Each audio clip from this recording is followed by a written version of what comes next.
By the title, you can tell that I'm filming a what's in my camera bag.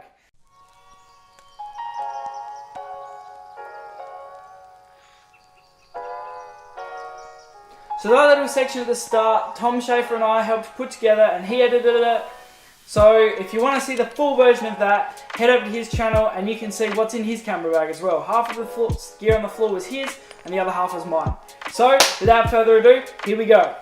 Okay, to start off with, I will show you the camera bag.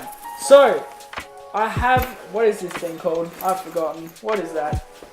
This thing is called a K&F Conecept, I believe. I don't know. I got it for eBay for 75 bucks. It did everything I needed. That's why I got it. Inside of it is all these different compartments. I took out the little dividers just because I wasn't really using them.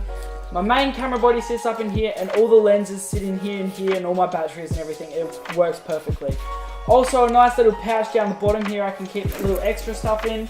And up the front there's a nice little pouch with enough room to store my laptop inside of, which is a Macbook Air, if you guys care. I don't know, I'm not showing that in this. Also on my camera bag, on the strap, I have this carabiner. I hang my drink bottle off of it and it's perfect. When I'm hiking and stuff, I have that there. And yeah, I don't know. There's $2 off of eBay. Okay, next I'll show you all my accessories. First, my lights. To start off with, I have this light, which I got when I was in Canada. It does everything perfectly. It has a nice little shoe mount, sits on top of the camera, and yeah, I don't know what else you could ask for. It gives a nice light. It's very bright, and it's perfect for when I'm doing like little handheld things. Apart from that, I have my Canon Speedlight 580EX Mark II. That is it. Nice little compact thing. And I use this when I'm doing events and other things when I need a flash and just like that little burst of life of photos. I also do videos these days, so I don't really use this thing. I also have another flash, but it's a little crappy one that I got off of eBay for like $100 and it's not that good, so I'm not going to recommend it at all. Okay, audio. So my main audio that I use for videos is this thing. Every YouTuber uses this. It's probably no surprise to use the Videomic Pro. It's perfect for everything that I need and I just use it all the time to make my own little personal videos. When it comes to professional videos, I'm actually using it for this video right now. As you'll be able to tell as my voice gets louder as I get closer to this thing. I use the Zoom H6 and yeah, it's perfect. It comes in a nice little container. This thing keeps it nice and safe when I'm out on gigs. It's got 4 XLR line-ins on it. It's got this nice little microphone that I can use on top.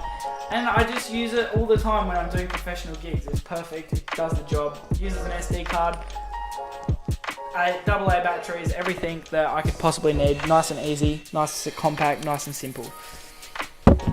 Okay, for transferring files, I use this CFast card reader from Sandisk. This is very expensive but very reliable. And this Sandisk compact flash SD card and micro SD card reader as well. This does the job perfectly. It's nice and quick and very reliable. I had a heap of crappy compact flash card readers and they all kept on breaking, so I just like forked out the money and bought this one. I also use 2 of these. This is my backup one. When I'm out on gigs and need to get footage off of the cards, I just quickly plug in my laptop, plug in the external hard drive and just transfer everything over. And then while I go out back and shoot again, I make sure I back up everything from my main drive to my backup drive because you can't have enough backups, like things go wrong, just make sure you back up your drives. Okay, SD cards. I use this Pelican case to store it inside of. I have 6 SD cards, I think. I got 1 in my audio recorder right now, and I've got 1 hide out at the moment.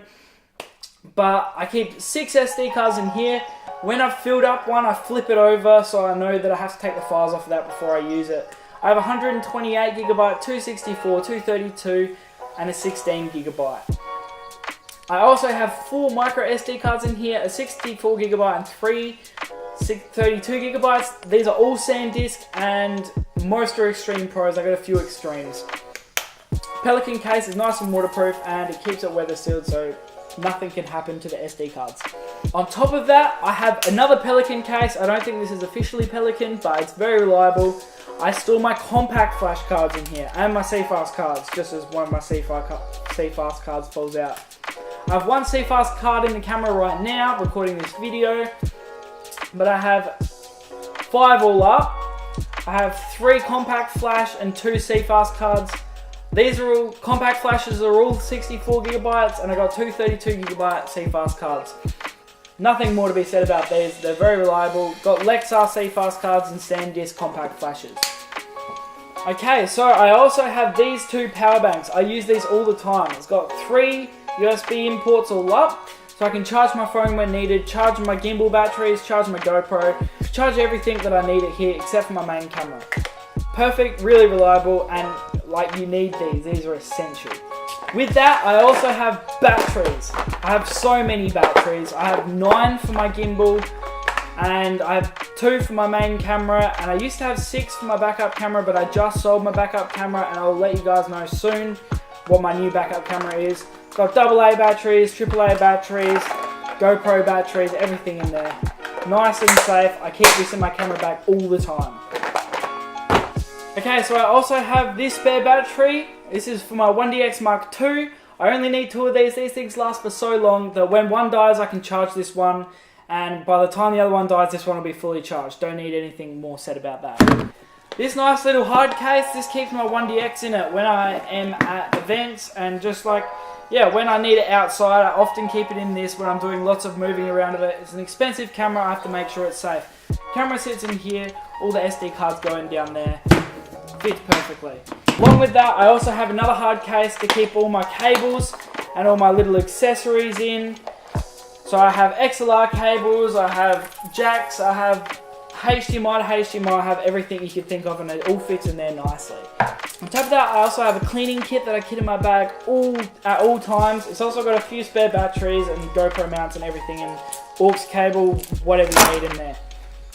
I also have this remote control. This is a remote shutter release. I use this for time lapses and when I'm doing long exposures and don't want to touch the camera. I haven't used this one very much on my new camera, on my 1DX, but on my old 60D, I used to use these things all the time to capture like stars and setups and everything. Time lapses, I just used it all the time. I also have this filter pouch, and my main filter of choice here is the Tiffin Variable ND filter. I got recommended this by a friend, but I use this all the time. The best thing about variable ND filters is when you twist it, it gets lighter and darker, and for all you video guys, you know how beneficial these things are. Okay, apart from that, I have this tripod. I got this thing in Japan for $70. It was secondhand. I used it on my 60D all the time. I use it on my backup cameras all the time when I need another tripod, and I can't use my main one, which I'm using right now. Apart from that, I also have a Manfrotto monopod that is great. I can drop the legs, I can run around, I can get everything I need on this monopod. It is so good, so reliable. I can't recommend this thing high enough. I also use a Manfrotto fluid video head, which is on the tripod right now, and I will show you that in a minute. Okay, apart from that, I also have a Zhiyun Crane 2. All the YouTubers with 1DXs, they just recommend this thing, so I got it, and it's great. Inside of it, you can see the gimbal there. It supports the 1DX. I can run around on the go. I can hold it up in crowds. It's got a nice little arm. You can do whatever you want with this thing, and it will live through it. It's so good, and I love this thing so much. Apart from that, I also have a DJI Phantom 4 Advanced. I got this thing recently. I used to have a Phantom 3 SE, and it crashed into the ocean, so insurance bought us this one. I share this with Carl Janke. He actually hasn't got to use this one since I got it, but soon he'll have this one, and I use this in a few like professional gigs and stuff. It's awesome and really reliable, and yeah, you guys have seen it in YouTube videos before.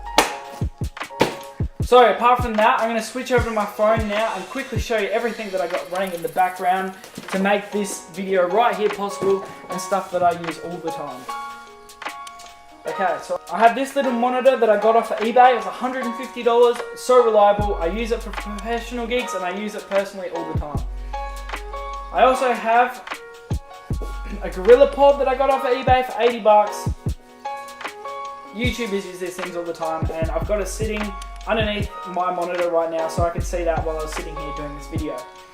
I also have 2 of these lights, which I got off of eBay for $45 altogether. And this nice soft light, I'm getting nice shadow, I've got nice face light and everything. I couldn't ask for anything more. Apart from that, I have so many cables. I'm using cables at gigs all the time, so I can't have enough cables. I've got HDMI cables, I've got everything that you can need. Also back here, I got my 1DX Mark II and the Canon 24-70mm 2.8 with a Manfrotto fluid video head and a Manfrotto tripod. I use this thing all the time. It is so reliable, and I could not trust my 1DX on that tripod more. Apart from that, my 2 last things that I've got to mention are my 50mm 1.8 Canon. I got this thing for $100 on eBay the other week. I haven't played with it too much, so I can't say anything about it yet. And also my Sigma 35mm 1.4 art lens. This lens is probably my favorite lens. I use it just as much as I use this lens. It's perfect for portraits and videos and low light and everything that you could possibly throw at it. It is amazing. Apart from that, soon I'm about to add a 70 to 200mm 2.8 image stabilized Canon lens that I'm adding because I've had it so many times that it's just worth me buying it now. And I'm also about to purchase a new camera. I'm getting the 5D Mark IV. The main reason I'm getting the 5D Mark IV is because the picture will be so close to match to the 1DX Mark II, and the autofocus is incredible. I need autofocus for doing weddings and all the gigs I do because I'm running around on a gimbal. I can't focus at the same time. It's just impossible for me. So the autofocus system that is supplied inside the Canon 5D Mark IV. Okay, thanks for watching, guys. I've tried to rush through it all as quickly as possible because it's going to be a long video otherwise. If you guys enjoyed the little segment at the start, go and head over to Tom Schafer's channel, check out his Instagram, follow him, subscribe to him, and we will collab more in the future. But thank you for watching, guys. Let me know what you want to see, more of these tutorials, whatever, I will do it. I will see you guys in the next one. Thank you for watching. Peace out.